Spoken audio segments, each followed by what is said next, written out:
But to speak on behalf of Oakland and Creative Mornings today, we have Zakiya Harris. Zakiya is an artist and educator working at the intersections of creative transformation and entrepreneurship. As you know, she's the co-founder of Impact Hub Oakland, which is right here down the street, and Grind for the Green. She's the Chief Education Officer of Hack the Hood, which is on International Boulevard, not too far from where I live. And in her spare time, when she's not working, she loves singing and cooking for her daughter, who's 10. So without further ado, please give a big hand and welcome to stage Zakiya Harris.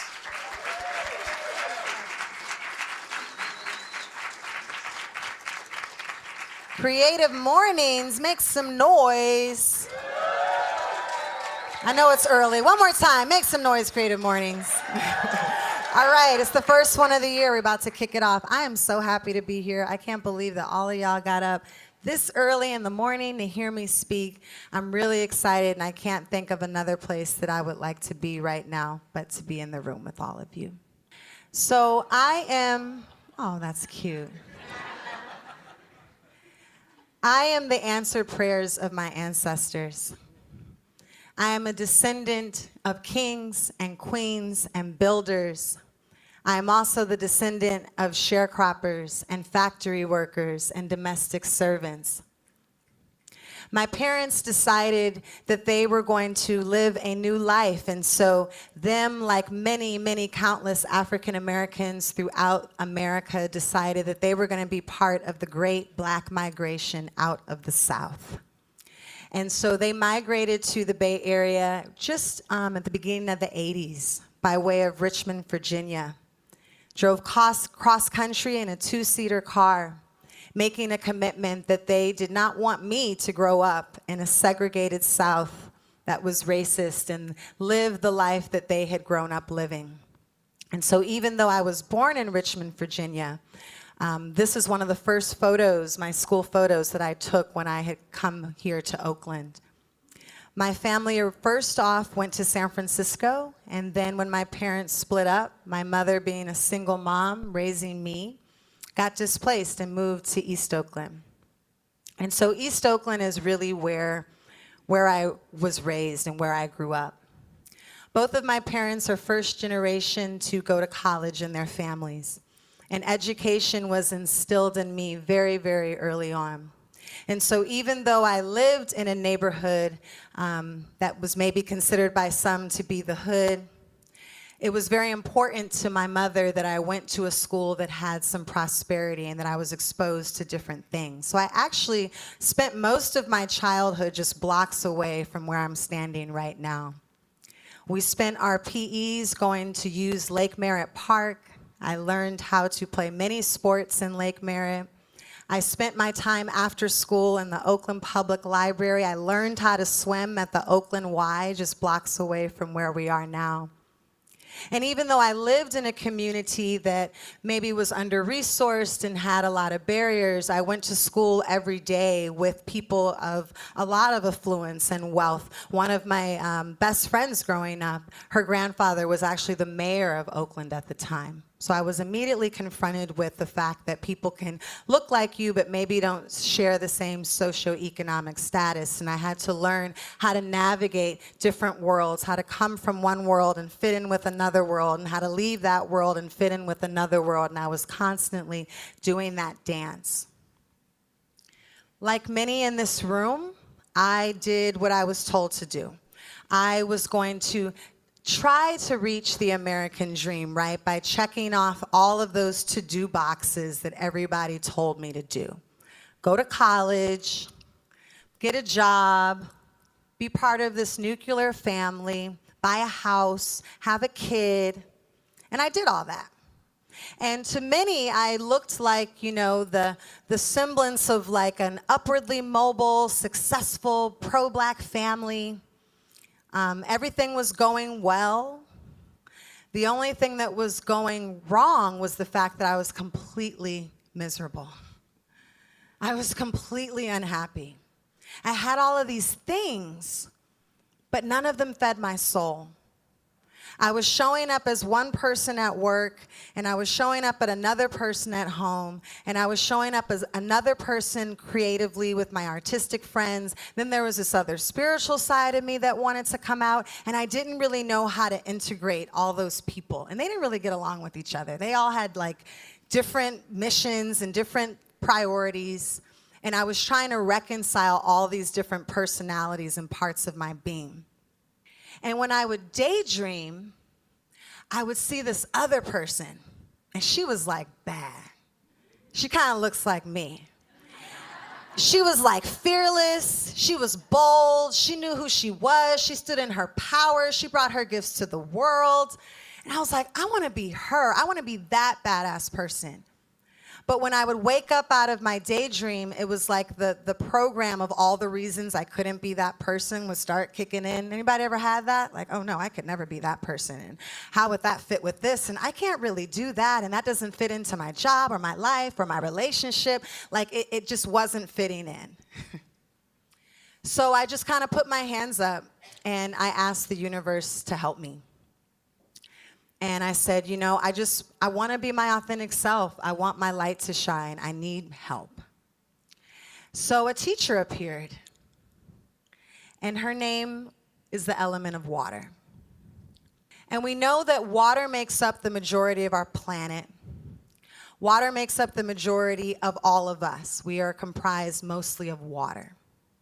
Water is feminine in nature. Water is a creative force. If you put water in a vessel, water takes the shape of that vessel. If I were to pour water on the floor, water takes the shape of the floor. Water is always taking the shape of any form that it's part of. It's not fighting. Water always seeks the path of least resistance. And when I was confronted with my own identity, my own sense of self, that's literally all I had to hold on to. Because words like homeowner didn't apply to me anymore. Words like married didn't apply. Words like having a job didn't apply, right? So who was I? Who was this essence of who I was when all of these other parts were being stripped? And I realized I'm water. That's who I am. That's my essence.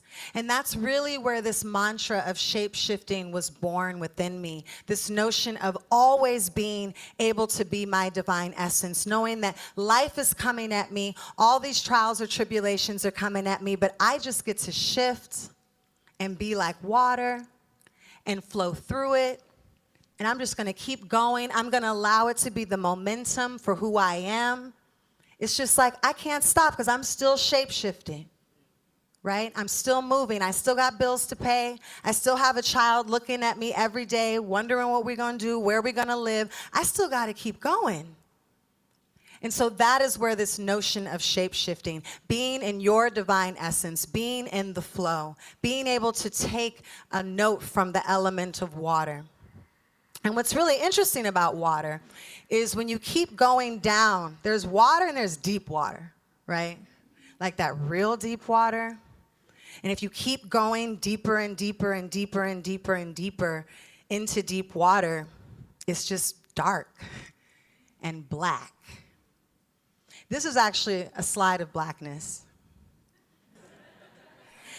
And I want to stay here because blackness is just powerful. The darkness is just powerful. And when we think of the darkness, we think of this notion of the unknown, right? That can't completely be described. Like we know some of what's there, but we don't really know everything that's like all deep, deep down. We have guesses, we try to figure it out, but there's this mysterious part of darkness that we just have to surrender to. And what's also interesting about the darkness is that every single one of us in this room was birthed in darkness. All life. We began in the womb of our mothers, which was dark. right? Every single plant that you put in the ground starts in darkness, starts in blackness, starts in this place of what can't all the way be seen. You don't have the opportunity, once you plant a seed and you cover it up with your soil, you can't watch it grow. You can watch it come into the light. But when it's underneath the surface of the earth, it's just there. And we know that just like there's cycles of nature and that we are all nature, we are all part of an ecosystem in action. We are life, right? That just like there's the macrocosm for life, there's the microcosm. And every single one of you in this room is part of that microcosm. So in our physical bodies, the darkness manifests in our root chakra. Right? Chakras are energy centers. They are from where all energy flows. So you can't get to the light without first going through the darkness. The only reason you know what light looks like is because you were first in darkness. And so the root chakra controls your sense of stability, your sense of security, your sense of identity, your sense of being grounded and rooted in something. And when you're not grounded and rooted in something, the biggest feeling that you feel is fear. And I think that this is such an interesting concept because we live in a society that is terrified of darkness, terrified of what they can't see, define, measure, hold, terrified of what's not tangible. Right? So we live in a society that has spent thousands and thousands of years creating more tangible things. Every single one of us in this room has too much stuff in our homes, too much stuff in our closets, too many tangible things on the planet. So many tangible things that now we're destroying the planet with all of our things. So many tangible things that now we're destroying the earth, we're destroying the water with all of our things, we're contaminating life with all of our things. We can't move to the heart place. We can't get the downloads because we're terrified. We're just stuck in this earthly, grounded, rooted, insecure, fearful place.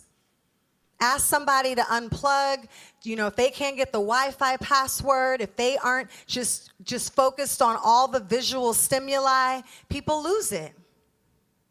But that's where all the life comes. That's where all the magic happens. And we're in this dark time. It's a dark time, right? None of us would disagree with that. But the cycle of life, right? The sun rises every day and it goes back to darkness. You were born in the light and then you go back to the earth into the dark. After food is done and life is going back to its compostable state, it goes back to the dark. That is the natural cycle. The only thing that can happen after darkness is light. The only thing. But if we are so disconnected from the root, and all we see are the laws that they say they want to pass, the walls that they say they want to build, the leaders that they're putting into power, the wars that they say they're going to, if all we get focused on is what we can see, we've missed it. Because we have to understand that despite what you see, something else is happening underneath the surface. That there's something else being born, that there's something else that is going to emerge, but you don't get to watch it grow. So how do you navigate that? How do you navigate this reality of knowing something is bubbling? We can feel it. We can all feel it in our bodies, but none of us know what it's going to look like when we get through the other side. We don't know what the other side is going to look like. And one of my teachers said, we have to be able to hospice the old and midwife the new. So we have to allow this death to come and also know that this rebirth is inevitable. It's inevitable. Your success is inevitable. Your victory is inevitable. Don't get caught up in appearances, because the people that programmed you into appearances are the ones that fucked up the planet in the first place. With what they could touch, with all of their things, with what they could measure, they had it all figured out, and look at the state of the planet. Messed it all up. So clearly, we can't buy into that thinking and that mindset and think that's going to carry us in to the rebirth of anew. We have to hold and ground onto something differently. We have to be connected to what grounds us, to what roots us. We have to be in alignment with the cycles of nature, be in alignment with the natural ecosystem of life. So, what you have to do is, you got to be your own superhero. So superheroes have names, right? You got to have your name. Mine is the shapeshifter, by the way. I see some shapeshifters in the room, and there's some other superheroes in the room, right? You got to know who you are. You have to know what your gifts are. I am a shapeshifter. I bring my magic in every room that I go into, because we need super extraordinary humans to be able to solve these extraordinary challenges that we're currently facing. You can't say that you care about the planet, that you care about your community, if you're not being a superhero. You're failing us all. Every single one of you in this room holds one piece of a whole. And when you don't bring all your magic boldly, superheroes is bold. They got full-blown costumes, and they are not afraid to wear them. Boldly, unapologetically on the planet. If you're not doing that, then you're holding us all back. So you have to be a superhero. The other thing that superheroes do is they claim their mission. Now, here's the thing about the mission. I say, your mission chooses you. You don't choose your mission. Your mission haunts you. It's that nagging thing. It's like when I was sitting there and I was being nagged and I was seeing this badass person, it was like, you're supposed to be doing this, right? You're supposed to be doing this, but no, I'm doing that. It doesn't matter how much money you have. It doesn't matter how successful you become. If you are not living your mission, you are not happy. You are not fulfilled. You are feeling a void, and it's never going to go away if you don't claim your mission. Some of us get paid to do our mission. Some of us don't. My mission is to be a force of transformation on the planet. That's my mission. I've claimed it. Because you can have a mission, that doesn't mean you claim your mission. There's a difference.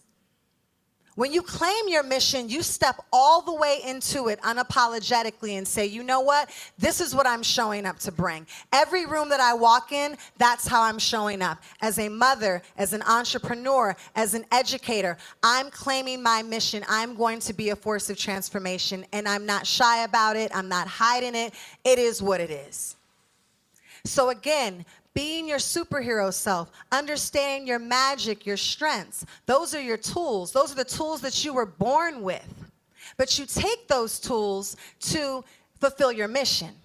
When you think of like Superman or some really great superhero that you love, like they came down to earth every day and they had a mission, and that was what they were doing. So what is your mission? Because many of you, if I ask you, what's the mission of your business? You could rattle it off. What's the mission of the company that you work with? You could rattle it off. But no, I'm asking you, what is your personal mission and purpose for being on the planet? Many of us can't answer that question. Figure it out and then claim it.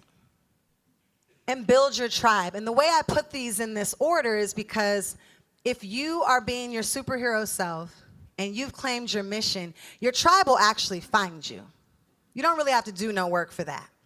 We're tribe in this room right now. You guys went online. You could have got a ticket. You could have not. You could have been many places today. But for whatever reason, we chose to magnetize and be in each other's company right here for a divine purpose and for a divine reason. And that's how your tribe goes. When you're staying in your power and you're being your most authentic self, Your tribe is just going to come to you. You're going to find each other. You've got your superhero powers, but they've got other powers that you don't have. And together, you guys are going to fulfill an even greater mission that we only can do together. Because one thing that is abundantly, abundantly clear about the days that we are living in, none of us are going to have success alone.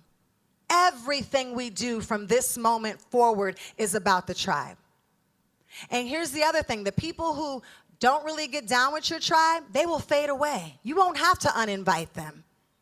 There'll be no room for them because you'll be too much in your power and too much as part of who you are. See, your tribe are the people who see you as your superhero self, even if you haven't got there yet.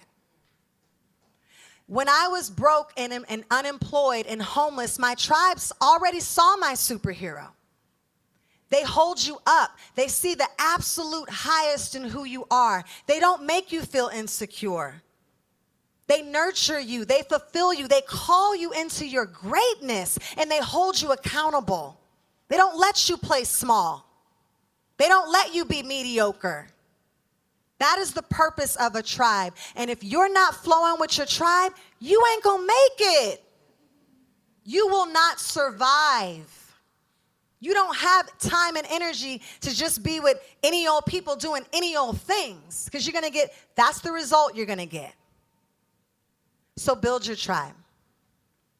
So be a superhero, claim your mission, build your tribe.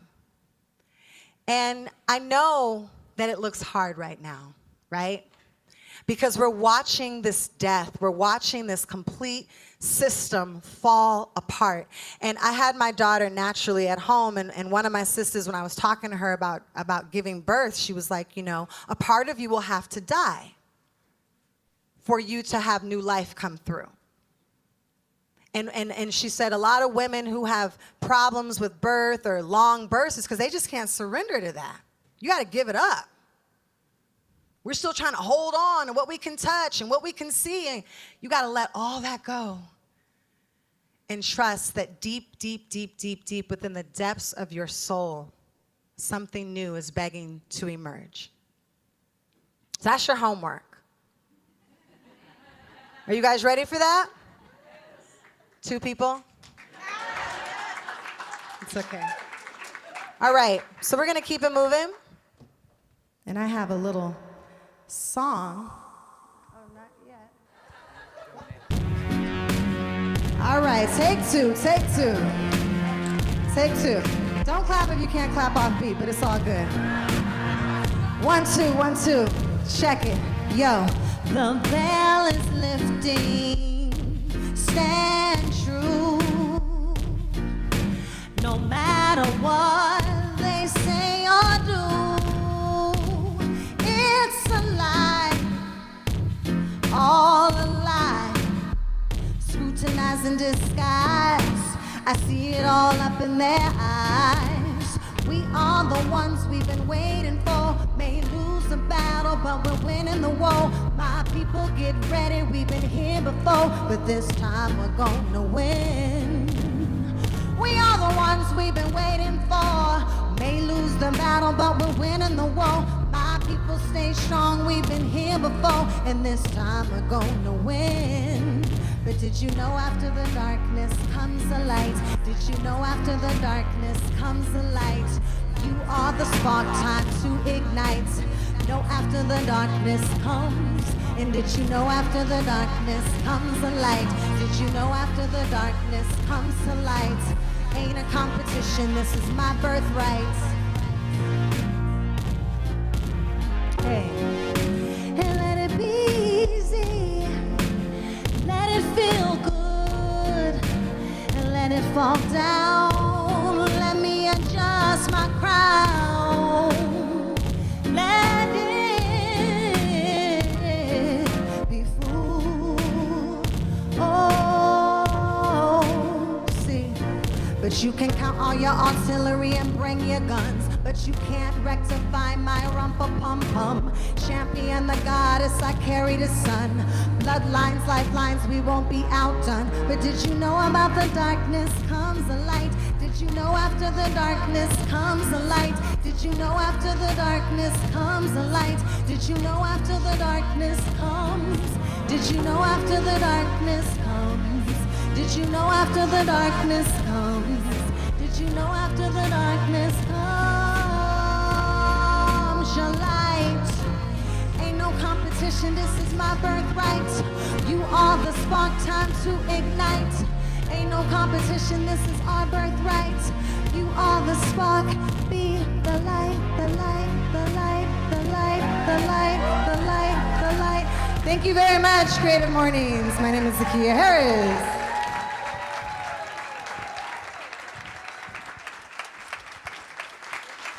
Please give it up to Zakiya Harris.